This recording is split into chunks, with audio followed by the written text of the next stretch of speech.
Before we begin, I have just one request. Put on your headphones, turn off the lights, and let the world outside fade away.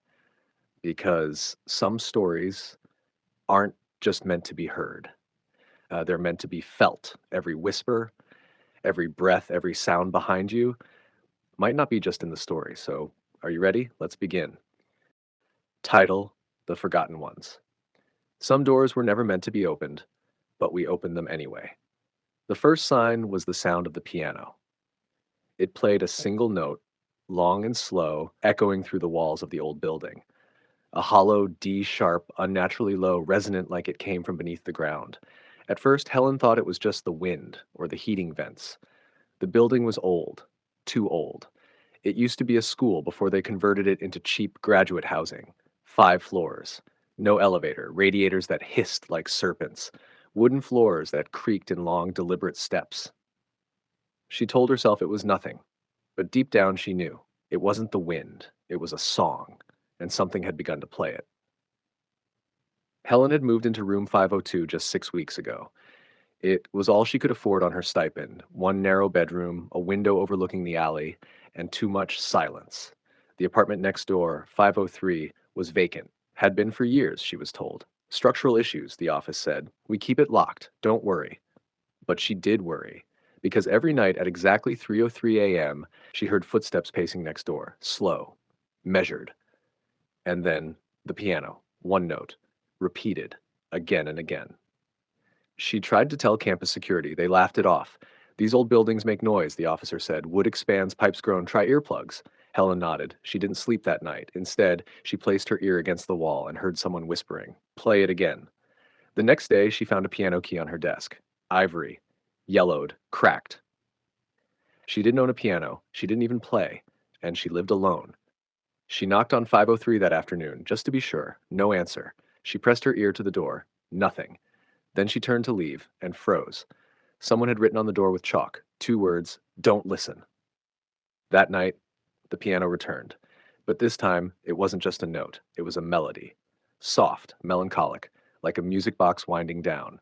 A lullaby twisted just slightly out of tune. And beneath it, faint and gasping, weeping. She couldn't take it. Helen grabbed her phone, turned on the voice recorder, and stood by the wall.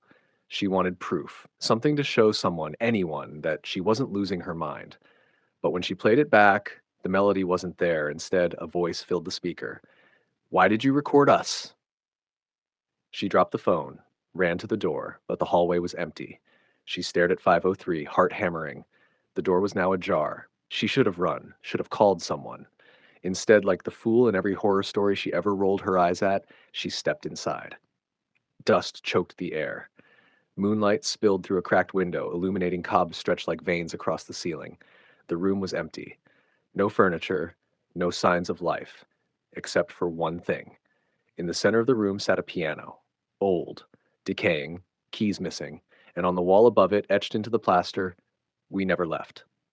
She backed away, but the door slammed shut behind her. She screamed, turned, and saw them, faces in the dark, children.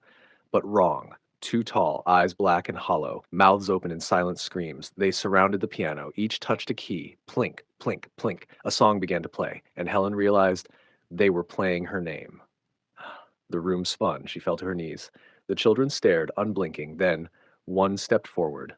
A girl, maybe 9, skin like paper, eyes like mirrors. She leaned in close. "If you hear us, you belong to us." Helen blacked out. She woke in her bed. Light poured through the window. Had it all been a dream? A hallucination? She checked the time. 3:04 p.m. 12 hours had passed. She stumbled to her desk. Her phone was gone. In its place, a recording, cassette, labeled in red ink, Helen's song. She bought a tape player from a thrift store the next day. Curiosity burned hotter than fear. When she pressed play, there was no music, just a voice, her voice, screaming, begging, crying for help, and behind it, laughter, children's laughter, and piano keys, over and over. She moved out the same day, packed everything, didn't say goodbye, didn't look back, but the tape followed her. 2 days later, it appeared in her mailbox at the new place. Same label, same scream. Only now, it ended with another voice, male, gravelly, whispering. "You heard us. Now you're part of the song." The next week, she stopped sleeping. Every time she closed her eyes, the piano returned. The children, the door, the song. She went to a priest. He listened to the tape, then refused to speak to her again. She sent it to a professor of folklore. He replied once, "I think you're in danger. Burn it. Don't contact me again." She did try to burn it, but the fire went out before the plastic melted. One night, she saw a child at her window. Same black eyes, same silence. It tapped the glass 3 times, then whispered, "503 is waiting." The apartment complex called her the next day.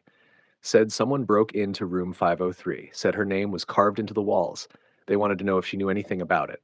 Helen hung up. Then she bought a train ticket out of state.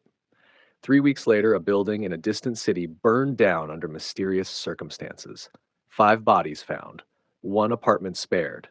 Room 503. Unoccupied for years. Neighbors say they heard a piano playing moments before the fire. No electricity in the unit, no piano inside, just a single cassette tape found on the floor, labeled The Forgotten Ones. And somewhere, if you listen closely, you can still hear them playing, crying, waiting. Because if you ever hear a piano playing faintly through the wall, especially around 3:03 a.m., don't record it. Don't listen. Don't listen. And whatever you do, don't open the door. End of story.